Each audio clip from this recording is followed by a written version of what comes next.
gentleman join us this morning, Mr. John Hope Bryant, CEO of Operation Hope. Welcome, welcome, welcome. Honored to be here with you. You have been a guest that many have been asking us to have back, and for you to share what you've been up to and to really dig into some of the meat of what you brought last time. Yeah. We're excited, though, that you're here to help our survivors of the Eaton fire. Yeah. Is this your first time back since the fires to Los Angeles? I think it is, actually, yeah. So you got to get out there and see. Yeah. You got to get out there and see what's happening. I'm glad you said that. You know, I grew up in L.A. Yeah.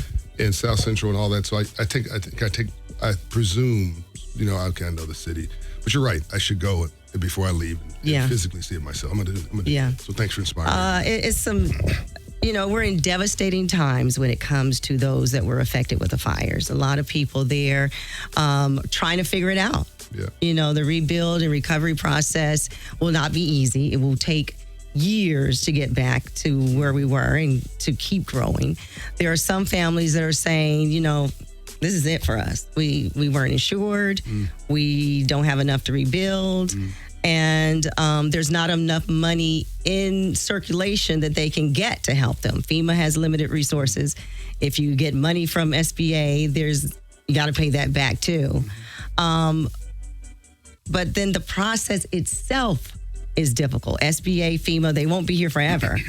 But you've come in and you've worked with these companies, as these organizations, as well as banks, to kind of build some more spaces to kind of help out with this process for the long run. You got 5 new centers, right? Yeah.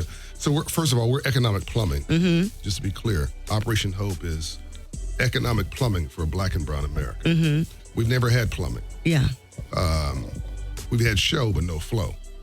So I just wanted infrastructure. And so I have 1,500 offices nationwide, 400 full-time employees, thousands of volunteers, $75 million annual operating budget, $4.5 billion invested in our neighborhoods. We've been doing this for 32 years, came out of South Central LA. So we're not a new anything. And we're the only nonprofit allowed to operate inside of a bank branch in U.S. history, anywhere, period. It's never happened before or since, which I'll get to because you just mentioned Wells Fargo. We also pioneered emergency financial disaster policy in the country under President Bush, then also since then Obama, Biden, so on and so forth, and created the emergency financial first aid kit with FEMA and Homeland Security, signed the first agreement when Homeland Security was created. My point is, the plumbing, the hard work of putting together the systems is what I've been focusing on. We have an agreement with American Red Cross, FEMA, and Homeland Security. We are the go-to that they go to for emergency financial coaching and counseling. So when they leave, the first responders leaves, we're the second and third responder that comes in and stays. And we're making a 5-year commitment to Altadena, to Los Angeles. This is my home cities where I grew up. So I've got co-chairs on the ground here, Brad Johnson, who's a famed restaurateur. He had Georgia, he had all these great restaurants. His father had the Cellar, he had Post and Beam, so on and so forth. He knows everybody here. Lance Triggs, who grew up here, is the co-chair with him on staff. Rob McGrew is here, who used to be a general manager here at the station. So I've got people on the ground here, 50 offices in LA. 5 of these offices just were announced today. Wells Fargo has announced with us 5 pop-up locations.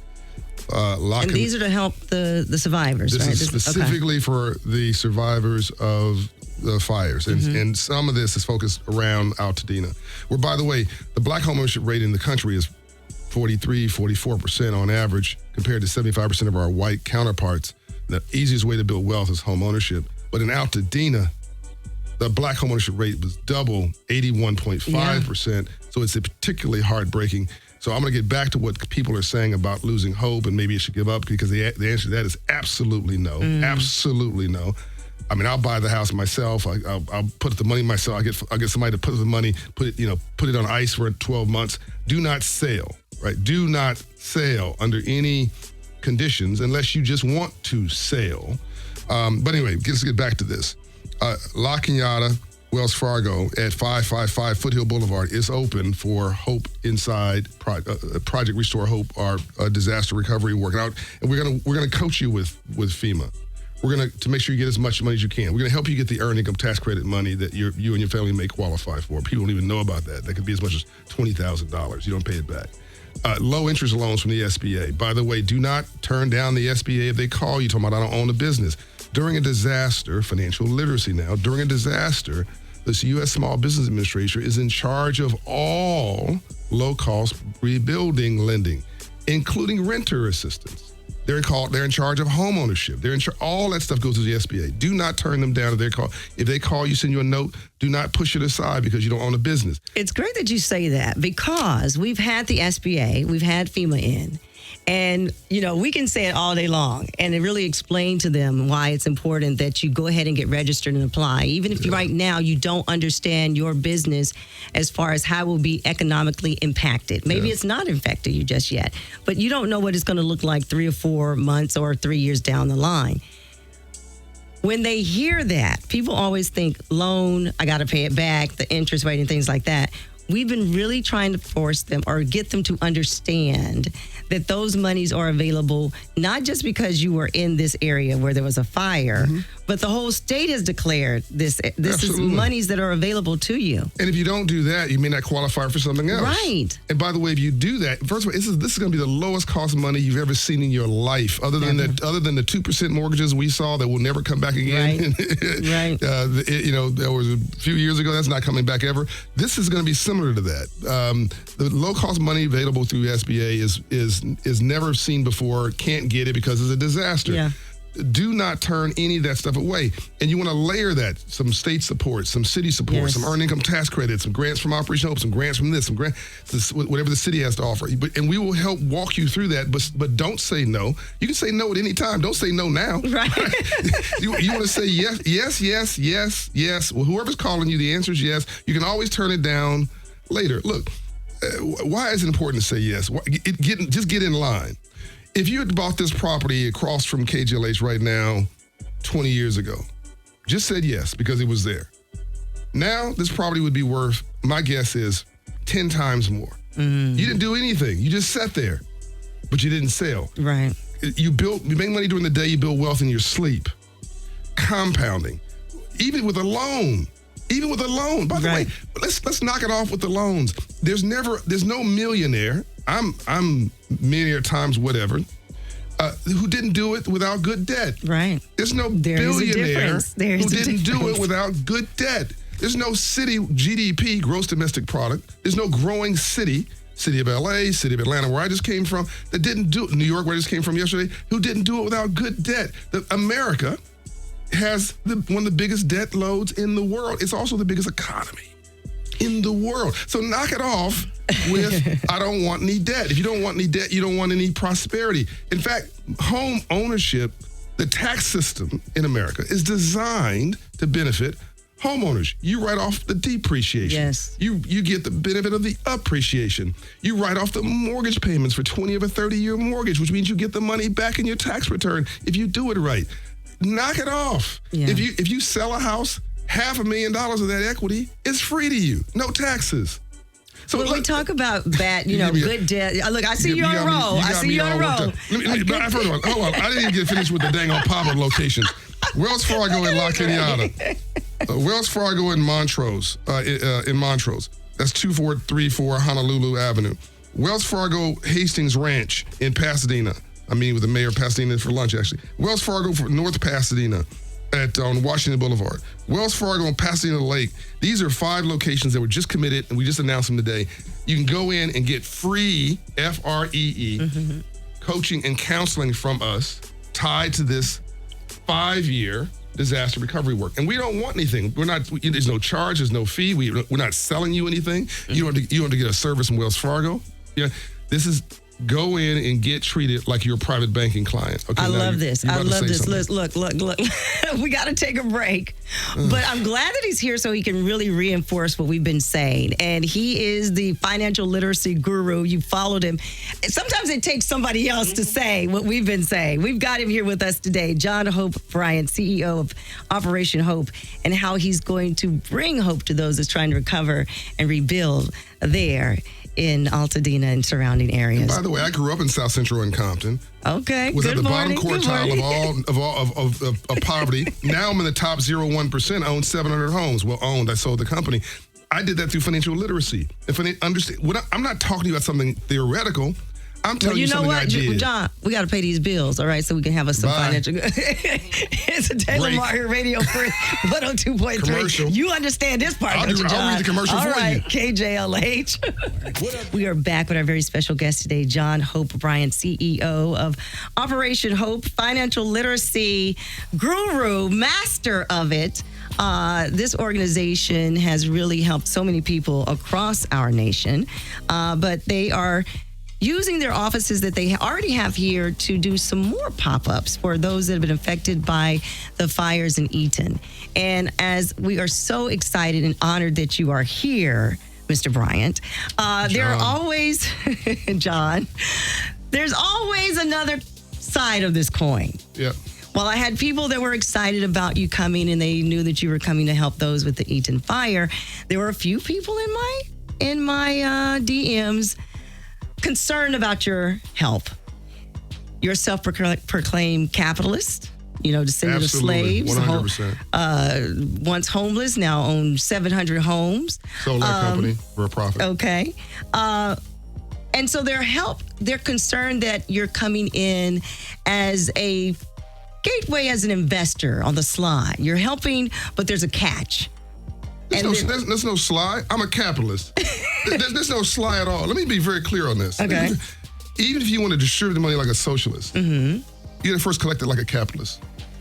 So there's a business side of John Hope Bryant, and when he got off the plane on Delta yesterday, I saw opportunities every block. I was upset with Culver City because we could have owned that. Culver City is an entertainment mecca. Somebody owns that. We don't. We could have owned that. I was upset when I drove through South Central LA because we could have owned all that rebuilding. I was upset when I went to West LA. We could have owned that. South Central keeps moving west. Right. So I'm frustrated because our people didn't move on these opportunities. And if I had more time and space, I would have done it myself. So on the one side, but John Bryant, personally, I'm fine. So the business side of me has checked the box. I'm about to do another big deal. I'll announce that in a month or two. The philanthropic side of me is why I'm here at the moment, which is Operation Hope. The reputation of Operation Hope is impeccable. It's 30 years. It started in South Central LA. Anybody who is questioning that is questioning basic math and common sense because our records are literally have never had an issue in 30 years. And we're the only nonprofit allowed to operate out of a bank branch. So those services are free, but separate the conversation. But am I a capitalist? 1,000%. Do I want your house? If you want to sell it to me. But John, that wasn't the point. That wasn't the point. The point was they're concerned. No, let me be straight. Okay. The point was, I understand that charlatans and fraudulent people are coming for you. Yes. We live in a capitalist society. They don't think they're made. They are coming for you. So, if somebody has a property that they cannot keep, they cannot rebuild, try to sell it, if you can, to somebody in your family, to somebody who's financially stable. I'm not trying to be racial here, but if you're black, try to sell it to somebody black. Sell it to a black celebrity. I was really talking about a nonprofit structure when I was talking about really basically putting the house on ice for for a year. I'm trying to work with some folks, I can't mention it right now, to put together basically like a standby letter of credit or a line of credit to buy these houses and just shelve them for 30 days, the properties for 32 days to a year, so that people can get their stuff together and buy it back. That's a nonprofit situation. It has nothing to do with, well, as you know, with residents me trying to there, benefit. But the rich I'm glad history, we covered it. The rich history and the legacy of those families there in Altadena, they want to keep that. And a lot of them really want to stay. However, they didn't have insurance. They didn't have different things. And to rebuild could be far astronomical, far more than they can afford at this time. And then there are some, like I've met this 93-year-old woman. She says, hey, I'm out of here. I'm going to the South. I'm the only one left. I'm selling my home. Yeah. And so they're concerned about making that legacy of the African-American community. They want that to continue. So let's deal with the 93-year-old situation because that's unique. She doesn't have any descendants. She doesn't have she said, any I'm out of here. I'm gone. So in my opinion, she should find Magic Johnson or Snoop, whoever she loves, whatever celebrity or high-profile person she loves, and she should try to see if she can sell it at market rate to another black person so that legacy of homeownership and whatever, maybe they'll build something else on it, continues. That's just my personal opinion. But how do we guarantee, and then how, and if this is something that we probably shouldn't look that far ahead, we sell it to a black investor or someone that comes in, and then they turn around and sell it. I'm not interested. And then they turn around and sell it to someone outside of the community as far as African American. Look, there is no perfect. Right? Capitalism is a gladiator sport. Let's stop taking this personal. Right? Somebody's coming after you. I can't say this enough. Whether you like it or not, that is invaluable real estate. You're living in the biggest economy in the world. This is the biggest state economy in the biggest economy in the world. You're talking about Altadena. Yes. They're coming. They want it. They're already here. They're already here. So my first point is, on Operation Hope's side, which is really why I'm here, there are things you don't know about that are available to you. Explore all those opportunities. It's free. I love that you're here because we were talking that many of these residents there are now, just like we said, thrown into financial literacy, like the deep end, like things that they really may not understand. And these organizations, these centers that you're opening up are going to help them navigate through that because they may not have known that there was money available to them to help them stay in their home and they don't have to sell it. But back to you saying what you might be able to do. I'm not trying to put you in a hot seat here, but I'm going to commitment from you. Let's get off without, because if somebody has some concern about that, I don't really. No, I don't care. No, not that part. No. I'm past that. I'm going back to the commitment part that you said that you might be able to assist a family that may not have it quite together just yet, but you would help them sit there with that home for a little bit until they can figure it out, and then you allow them to get that back. Well, that's the part I thought you said. Somebody was like, "What does he want?" No. They thought you were. They didn't know that you were coming in doing that part. They just thought you were coming in as an investor, taking it. No. I'm not interested in buying. For the record, please hear me. Please hear me. I'm really straight. Anybody knows me, I'm straight. I have no interest in buying one home personally in Altadena. You won't see my name on one deed, no company. I have no interest in that. I'm not. Okay. I've got a national platform. I'm not interested in preying on people or being involved in something in somebody's sorrow. I want to lift people up, which is why we're doing what Operation Hope is doing. So just to be clear, I'm not personally interested. Okay. But I'm saying, that's why I was saying Culver City. Yes. Inglewood. Yes. Every place else I was driving. Yeah, I'm definitely interested. But I want to help. All I want to do in Altadena is help. Brad Johnson and Gail King were telling me about a school actually in Altadena that I want to try to see if I can help them try to get back on their feet. I want to go tour it as you just told me. Let's be very specific though about the services that are available. I want everybody to get coaching and counseling to maintain your credit score. Your credit score cannot take a dive right now. It's the wrong time. We can help you with that. Not the climate. We're moving credit scores 50 points to 120 points in less than a year. Up. There's a Time magazine op-ed I wrote today on credit scores. It's never been done before that a national publication like Time has done something on credit scores, how that can actually stabilize the whole country. I've really mapped out this. If you move credit scores 100 points, you stabilize a neighborhood. If you're living in a 500 credit score neighborhood, and we know those neighborhoods, you live to 61 years of age. You go 15 minutes away. So from Watts to Redondo Beach, you live to 81 years of age. Wow. So a 700 credit score neighborhood versus a 500 credit score neighborhood, you live 20-year longer life. I mapped this out, every zip code in America by credit score with Experian data, and it is completely identical. In the 500 credit score neighborhood, you have a check casher, payday loan lender, rent-to-own store, title lender, liquor store, pawn shop, church down the street trying to be your neighborhood therapist. 15 minutes away, 700 credit score neighborhood, you have Whole Foods, two-parent households, right? And so your high school graduation rate in the hood where we grew up in is 60%. It's 96% in a 700 credit score neighborhood, which means college. Two-parent households, home ownership rate is 75% compared to 40% or less in many of these neighborhoods. So if you just move credit scores and do nothing else, you can help stabilize a community in our, frankly, the Black community. That's something I'm obsessed about. And that's something we're going to provide free here. Well, I saw that you said that nothing can change a community or your life more than moving your credit score other than God and love. You're being very nice. I was more blunt. Nothing moves your life more than God.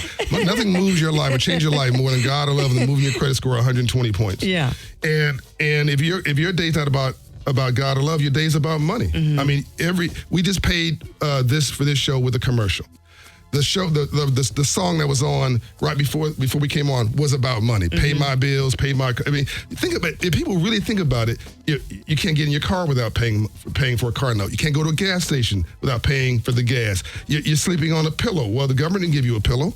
Right. You got an alarm clock. The government didn't give you your iPhone. You paid for it. Right. Like literally, it's all about money. So we're going to coach and counsel you on money. We're going to coach and counsel you in the SBA and their benefits, the FEMA benefits, the Red Cross benefits, the city benefits, the state of benefits, the earned income tax credit benefits. We're going to help you restructure. In many cases, we can get the banks to send you a payment for 6 months or more. Just literally just put a halt to it. Credit cards, a halt to it, because we know the rules and that the federal government has laid out and the individual does not. So it may just be that you think you're upside down and you can't do anything. We actually may find some insurance benefits that you're unaware of. There are some state insurance benefits as well. So call us, let us walk you through this. You may find that literally we can put your financial obligations on hold for as much as a year. That gives you time. That's some breathing room. Some breathing room to reset your life. So it's not one answer or the other. It's everything. Don't let the perfect become the death of the good. Right? You got to master this game of capitalism. Even if you want to distribute money like a socialist, you have to first collect it like a capitalist. Got it. Guys, we got to take another break here. John Hope Bryant, CEO of Operation Hope. Look, get your pen and paper ready because we're going to start giving out you some numbers on how you can get to him. We're going to talk about his book and how well it's doing. It's radio free. It's Adai Lamar on KJLH. We have our very special guest in studio with us, and boy, are we having lively conversation. It's not boring. Even after the mic is off. There needs to be a podcast after the mic, once the mic is cut off. John Hope Bryant, CEO of Operation Hope, the financial literacy guru, the master. This book that you have is doing so well. Financial literacy for all, disrupting poverty, alleviating struggle, realizing financial security.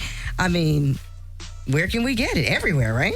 Yeah, it's number one in business finance. It's been number one since last April. It's not the number one Black book or number one this or that. It's the number one book in the world on business finance, and it's been number one for a year. And you guys helped. I was here with Stevie. Stevie, God bless Stevie. I love that brother. We did an interview here in your studio, and it's sustained number one. And people are buying it. I see posts every day with somebody holding the book up. So we really are interested in this topic. Like, this is the aspiration generation. We can go from just civil rights in the streets to silver rights in the business suites. We can go from discussing black and white issues alone, race, and red and blue issues when we are talking not about race, which is politics, and to go to a green conversation, which is economics. And in reality, green is under black and white and red and blue. The real color is green. Slavery was about money. Absolutely. Bad capitalism. Jim Crow was about money.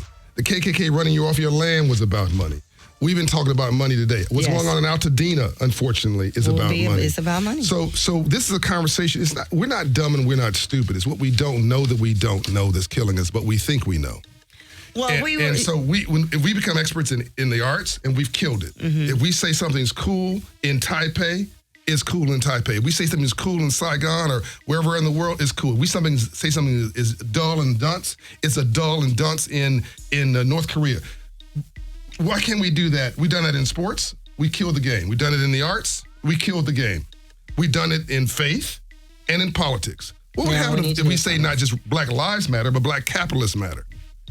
Well, if we become expert at this too, But I think we are getting better, John. I think we're getting better. And I want to say on social media, and then we have those also the different people that know what they're talking about on social media. Then there's others that have probably gotten your book. Selling books and tapes. And, that have gotten your book and they give information, or maybe somewhere they've gotten it. And I see some of them are actually really legit, giving things that we may not have even been, that we didn't even know about, as far as financing when it comes to our filing our taxes and starting businesses and what we can write off and things like that. I think social media has really been able to push that narrative as well as the crazy other stuff that's on there. There are people who are legit, like Earn Your Leisure. Yeah, absolutely. There are people who are legit.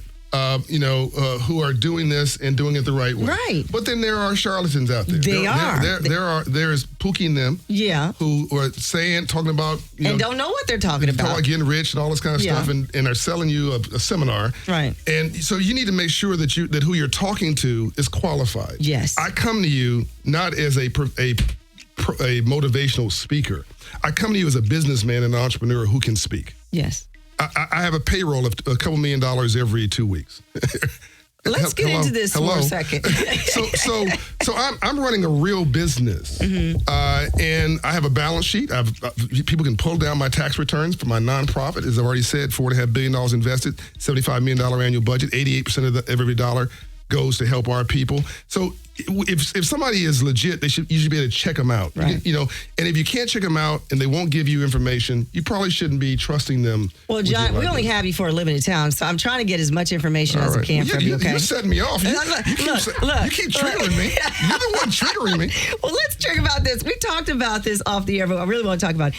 We've been talking about the blackouts, and we had a church out of Detroit that went in and bought everything, and they did it prior to the blackout and all that, and I really couldn't understand it, right? It went against everything that they were talking about with the blackout. And I kept saying, somebody please explain this to me. Why, did they go and do this? And it didn't, at that time, it didn't seem like it was something they should have done. But you have explained about buyouts that happened that should kind of go along with the blackouts, both strategies. So you need an and strategy, not an or strategy. Mm-hmm. Dr. King and my mentor, Ambassador Andrew Young, would shut down the economy in those southern towns because they were majority black economies, but they were you were forced the indignity of sitting in the back of the bus. They shut down the economy, and then Andrew Young, Dr. King would say, Andy, put on a business suit without de-dignifying anybody. Go meet with 100 business leaders in town, cut a deal, because now it hurts their wallets. They don't have any customers anymore, and get them to take down the whites only sign.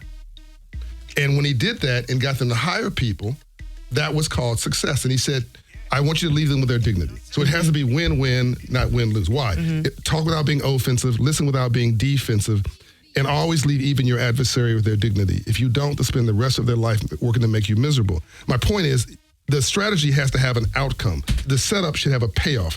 So boycotts, we sent a message, fantastic, that but any decision you make purely emotionally is a bad decision. So now the question is, what's the payoff? There are black businesses that are on the shelves at Target. If all we're doing is boycotting, then you're hurting those black businesses. They have to pay. People don't know this. To be on those shelves. They work their entire lives. To be on those shelves. To be on the shelves so they can get on other shelves, so they can grow a business, so they can meet their payroll. So you want to do, if some people want to do the boycotts, fantastic. By the way, a lot of that's been overhyped about how much that has impacted. It has had an impact, but it's not $100 billion, all these crazy numbers I'm hearing. The Target's market cap it's only $59 billion itself, right? But what I want you to do is now do a buyout. Date, time specific. Go in and buy every product that is black owned. Clear the shelves. Send a note to the CEO and the chief buyer. Reorder. How do we find the chief buyer? How do we get those letters to them? It's in the investment room. If you own one share of any of these companies, they send you all of their financials information. But it's typically on their website under investor relations. So we just have to become as fluent in the boardroom talk as we are on the street talk. We got to be as fluent in civil rights as we are in civil rights. So what am I really saying? America respects economic growth. This country is an economic democracy. Capitalist democracy, big C, low D. You don't believe that? Look at the election that just happened. So if that's the case, we're $1.7 trillion in buying force. Let's go point that somewhere.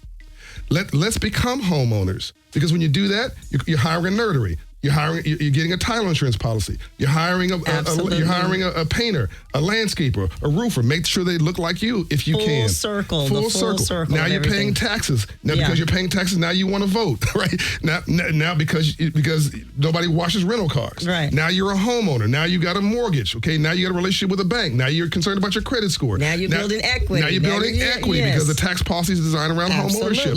So the biggest way you build wealth is home ownership, but only 44% of us own a home. My point is that we should be more involved in home ownership than worried about DEI? I don't care about DEI. I could give a tag. You knew exactly what you were doing.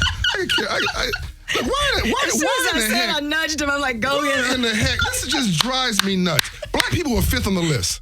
Yeah. We're fifth on the list. Yeah. White women. Yes. Veterans are in there. Latinos are in there. Disabled are in there.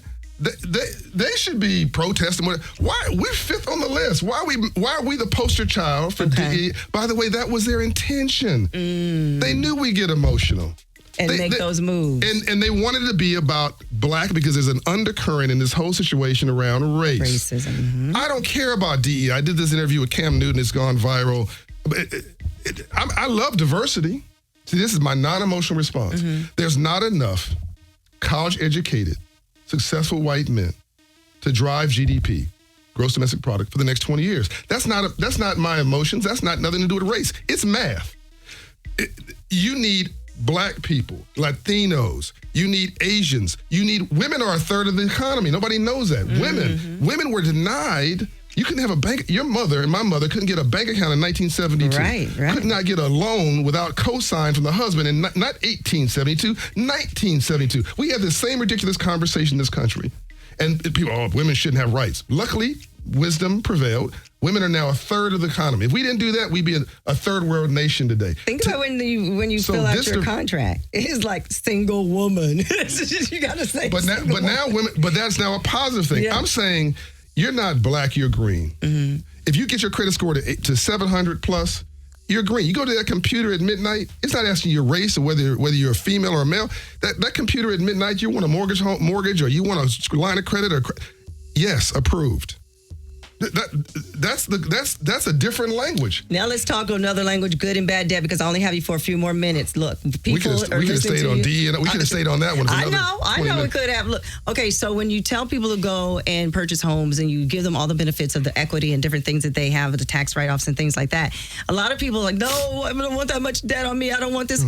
But there's a difference between good and bad debt. Yes, so good debt is where it's tied to something that appreciates. Right. Home ownership, small businesses, anything that appreciates.